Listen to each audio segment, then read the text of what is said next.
디모데후서 2장 1절부터 13절입니다. 우리 천천히 한번 읽어보겠습니다.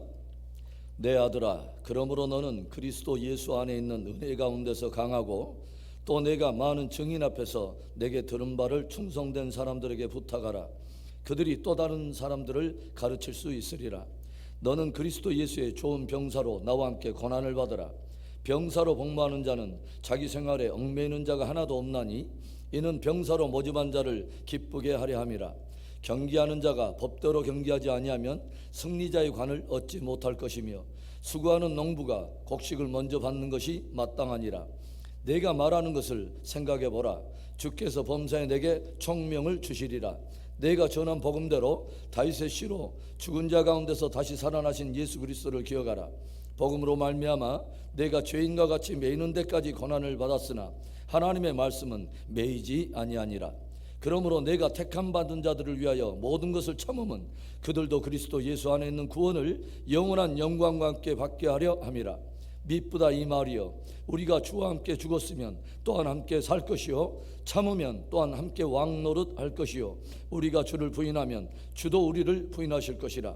우리는 미쁨이 없을지라도 주는 항상 미쁘시니 자기를 부인하실 수 없으시리라. 디모데후서는 바울의 유언과도 같은 서신이라고 말씀을 드렸어요. 평생을 복음을 전하며 주의 몸낸 교회를 세우는 일에 헌신해 왔던 사도 바울, 이제 그는 로마 지하 감옥에서 갇혀 자신에게 다가오는 죽음을 직감하며 함께 동역해 왔던 믿음의 아들 디모데에게 아주 중요한 유언과도 같은 메시지로 그를 도전해 오고 있습니다. 사도 바울이 복음을 전하다가 로마 감옥에 갇히게 된 이 사건을 보고서 많은 사람들의 반응은 확연하게 둘로 갈려졌어요. 부겔로와 호모게네와 같이 바울을 부끄러워하며 그의 곁을 떠난 사람들이 있는가 하면 오네시포로와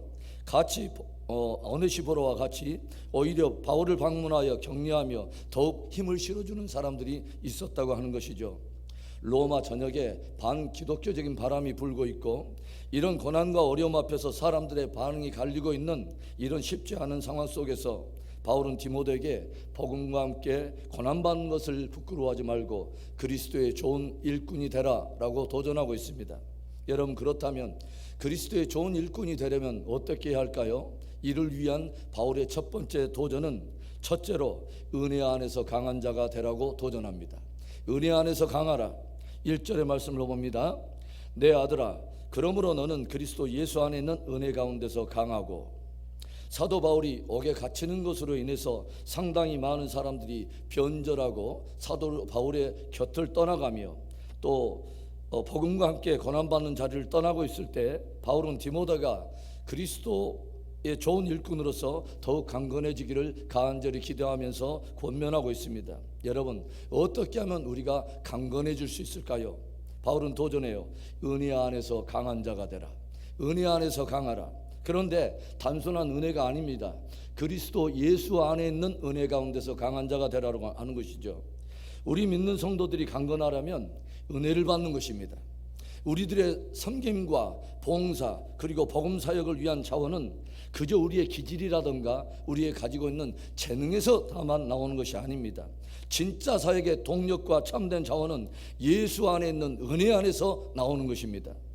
우리 앞에 놓여 있는 고난과 어려움이 있지만 우리가 은혜가 충만하게 될 때 그 고난과 어려움을 거뜬히 이기게 되고 그것이 거뜬히 이기는 능력이 된다고 하는 것이죠. 그래서 히브리 기자는 우리에게 이런 말씀을 들려줘요. 마음은 은혜로서 굳게함이 아름답다, 이런 말씀을 들려줘요. 우리들의 마음은 그 무엇보다도 은혜로서 굳게함이 아름답다고 하는 거죠. 그 말은 늘 우리의 마음이 그리스도 예수 안에서 은혜로 충만케 하라고 하는 한 도전을 담고 있다고 하는 것이죠. 그리스도의 좋은 일꾼이 되려면 먼저는 그리스도 예수 안에 있는 은혜 가운데서 강해야 된다고 하는 것입니다. 예수님으로부터 나에게 흘러온 귀한 은혜들을 조용히 한번 묵상해 보세요. 예수 그리스도로부터 흘러온 죄사함의 은혜들, 그리고 영원한 생명의 은혜, 예수 안에서 나에게 흘러들어온 복된 진리의 말씀의 은혜들과 나에게 흘러주시는 귀한 은사들과 그리고 하늘의 능력과 기름 부음과 영광과 영원한 나라에 대한 소망의 은혜들, 이 모든 은혜가 누구 안에 있습니까? 그리스도 예수 안에. 그리스도 예수 안에. 여러분, 하나님께서 예비하신 모든 복원은 그리스도 예수 안에 있습니다.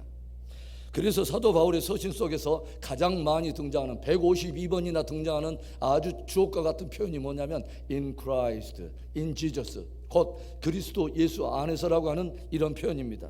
사도 바울은 모든 상황을 다 끌어다가 그리스도 예수 안에서만 보았습니다. 그리고 그분 안에 있는 것이 최고의 기쁨이요 축복이요 영광이라는 것을 알았기에 늘 그 안에 머물기를 너무도 즐거워해요. 그래서 사도 바울이 머물고 있는 영적인 주소를 대라면 in Christ, 그리스도 예수 안에입니다. 그리스도의 좋은 일꾼은 그리스도 예수 안에 머무는 사람이요 그분 안에 있는 은혜 가운데서 강한 자가 돼야 된다고 하는 것이죠. 여러분, 그 은혜 떠나면 아무것도 아닌 것이죠. 그리스도 예수 안에 있는 그 은혜를 우리가 망각하면 다만 이제는 자기 의를 위해서 종교 생활을 하게 돼요. 그 은혜가 떠나게 되니까 사람들이 경건을 빙자하여 자기 이익을 추구하는 엉뚱한 일들을 하는 것입니다. 귀한 새벽 성도 여러분, 늘 예수 그리스도 안에 있는 은혜 안에서 강한 자가 되어서 진짜 그리스도의 좋은 일꾼으로 승리하게 되기를 주의 이름으로 축원합니다. 그리스도의 좋은 일꾼이 되려면 어떻게 할까요? 사도 바울의 두 번째 권면, 복음 사명에 충성된 자가 되라는 것입니다. 복음 사명에 충성하라. 2절의 말씀, 또 내가 많은 증인 앞에서 내게 들은 바를 충성된 사람들에게 부탁하라. 그들이 또 다른 사람들을 가르칠 수 있으리라. 우리는 어제 새벽에도 로마의 지하 감옥에 갇혀 있는 사도 바울이 당당하게 자신의 정체성을 선포하는 것을 보았어요. 1장 11절의 말씀에 내가 이 복음을 위하여 선포자와 사도와 교사로 세우심을 입었노라. 바울은 늘 잊지 않고 기억했던 것이 두 가지가 있는데, 하나는 자신을 부르신 분이 주님이라고 하는 사실과 왜 나를 불렀는가 하는 복음을 위한 부르심, 즉 부르심의 본질과 목적을 절대로 잊지 않았습니다. 그래서 바울은 많은 고난과 어려움의 상황 속에서도 디모데 역시 그것으로 인해서 위축되는 것이 아니라 오히려 복음 사명에 충성된 자가 되기를 간절히 도전하고 있다고 하는 것입니다. 내게 들은 그 복음, 내게 들은 그 진리의 말씀을 너 또한 충성된 누군가가 다른 사람에게 전할 수 있도록 충성된 사람들을 세우라는 것입니다. 그러면 그 복음이 자신에게 진리가 된 그 사람들이 그 복음을 다른 사람들에게 역시 증거할 수 있겠다고 하는 것이죠. 사도 바울의 복음에 대한 위대한 충성이 어디에서 드러납니까? 고난의 상황 속에서도 복음 사명을 멈추지 않고 계속 충성되게 감당했다고 하는 것입니다. 사도 바울이 복음을 전하다가 빌립보 감옥에 갇혔을 때 사건을 여러분 기억하십니까? 한밤중에 바울과 실라가 복음을 전하다가 감옥에 갇힌 그 상태에서 왜 하나님 복음을 전하는 우리들을 이렇게 대하십니까? 어떻게 우리를 감옥에 쳐놓고 이렇게 이 고생을 시키십니까? 원망과 불평을 하는 것이 아니라 그 어두운 지하 감옥, 스산한 추위가 냉기가 흐르는 그 감옥에서 하나님을 찬양해요. 하나님께 감사해요. 그러자 이때 놀라운 기적과 같은 사건이 일어나죠. 모든 감옥의 빗장이 풀려버리고 사람들을 메이고 있는 옥고와 모든 그 쇠사슬과 착고가 다 풀려버린 것입니다. 여러분, 고난과 어려움 속에서 주께 드리는 감사는 기적을 가져옵니다. 그런데 이 기적의 현장에서 바울은 그 감옥을 빠져나가지 않았어요. 왜일까요? 당대 죄수들이 탈옥을 하게 되면 간수장에게 그 책임을 물어서 처형하는 로마법이 있었기 때문에 모든 감옥에 빗장이 풀리고 문이 열린 것을 보고서 간수장은 스스로 목을 매려고 합니다. 이때 바울은 자신들이 여전히 그 자리에 있다는 것을 간수장에게 알려주고 이에 간수장에게 이제 복음을 전하죠. 그리고 이 일로 인해서 간수장의 모든 가족이 믿어서 세례를 받게 되고 그 간수장의 가족들이 빌립보 교회 개척에 좋은 일꾼들로 헌신을 하게 됩니다. 바울은 간수장에게 복음을 증거하기 위해서 그 기적의 현장 그리고 그 착고가 불렸음에도 불구하고 감옥에 그대로 남아 있었다고 하는 것이죠. 그에게는 기적과 자유를 누리는 것보다 복음을 전하는 사명이 훨씬 더 중요했다고 하는 것입니다. 오늘 바울은 디모데에게 그를 부르신 분이 누구인가를 기억하고 왜 부르셨는가, 부르심의 목적을 생각하며 그리스도의 좋은 일꾼이 되어 복음 사명에 충성하라고 도전하고 있습니다. 바울이 오늘 하나의 비유처럼 들려주는 이야기가 무엇입니까? 병사로 복무하는 자는 오직 자기를 부르신 일을 위해 부르심을 받았다고 하는 것을 깊이 기억해야 된다고 하는 것이죠. 그의 모든 삶은 자기를 부르신 이에게 매여 있다고 하는 것입니다. 그리스도의 좋은 일꾼은 자기를 부르신 그리스도의 기쁨을 구하는 자요, 그를 위해서 부르심을 받았다고 하는 것을 늘 기억해야 한다고 하는 것입니다. 또 어떤 이야기를 들려줘요? 경기하는 선수의 이야기를 들려줍니다. 경기하는 선수가 경기하는 법을 따르지 않으면 결국은 승리자가 될 수 없다고 하는 것입니다. 달리는 선수가 제 마음대로 자기에게 주어진 레일을 제 마음대로 벗어나 버리면, 정해진 규칙을 어긴다면 그에게는 곧바로 실격이요 아무런 분깃이 없다고 하는 것입니다. 그리스도의 좋은 일꾼은 주님의 말씀을 지키고 자기에게 주어진 삶을 지키는 것입니다. 그리고 바울은 농부의 이야기를 들려줘요. 오랜 인내와 기다림 속에서 수고한 농부가 그 분깃을 먼저 받는 것은 마땅하다고 하는 것이죠. 여러분, 병사라든가 경기하는 선수라든가 농부에게서 발견되는 공통적인 어떤 그런 공통점은 무엇일까요?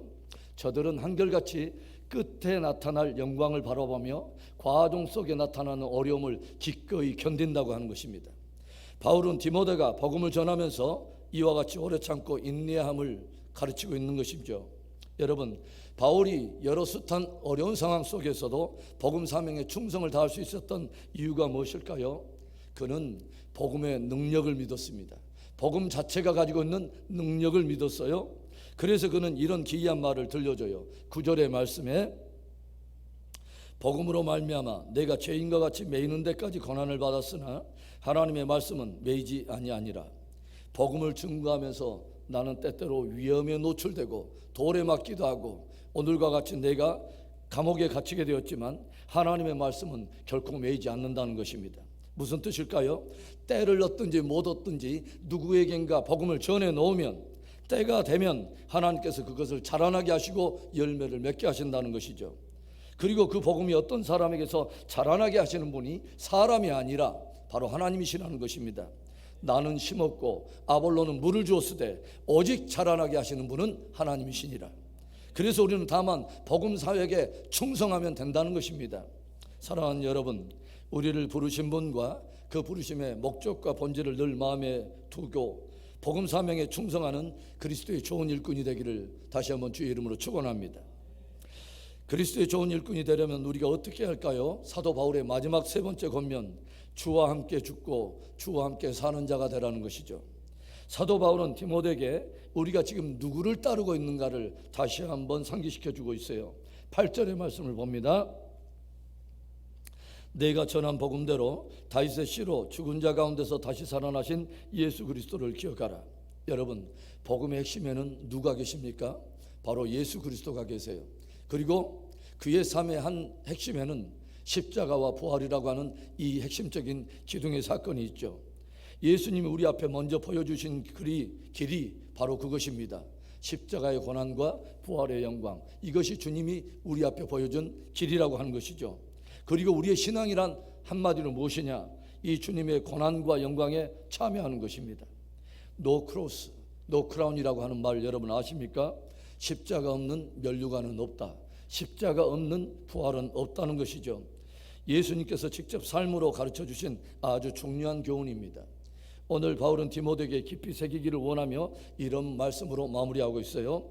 11절부터 13절의 말씀, 미쁘다 이 말이여, 우리가 주와 함께 죽었으면 또한 함께 살 것이요 참으면 또한 함께 왕노릇할 것이요 우리가 주를 부인하면 주도 우리를 부인하실 것이라. 우리는 미쁨이 없을지라도 주는 항상 미쁘시니 자기를 부인하실 수 없으리라. 미쁘다 이 말이요, 미쁘다, it is trustworthy, 참으로 믿을 만한 말이다, 참으로 붙들 만한 말이다, 참으로 우리의 마음에 새겨야 될 아주 중요한 보배로운 말이다. 어떤 것입니까? 주와 함께 죽었다면 이제는 주와 함께 살지니라. 그리고 주와 함께 산다면 주와 함께 영광을 받으며 왕노를 하게 되리라. 여러분, 우리가 정말 옛사람이 주와 함께 죽었다면 이제는 새 사람으로서 주와 함께 사는 자가 되라는 것이죠. 그것이 그리스도의 좋은 일꾼의 삶이라고 하는 것입니다.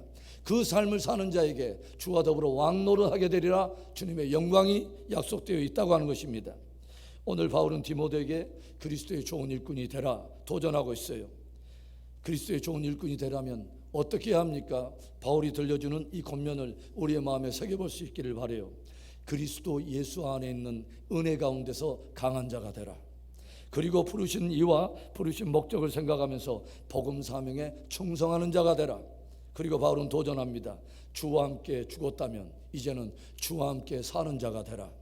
오늘도 그리스도 예수의 좋은 일꾼으로 승리하는 하루 되기를 주의 이름으로 축원합니다.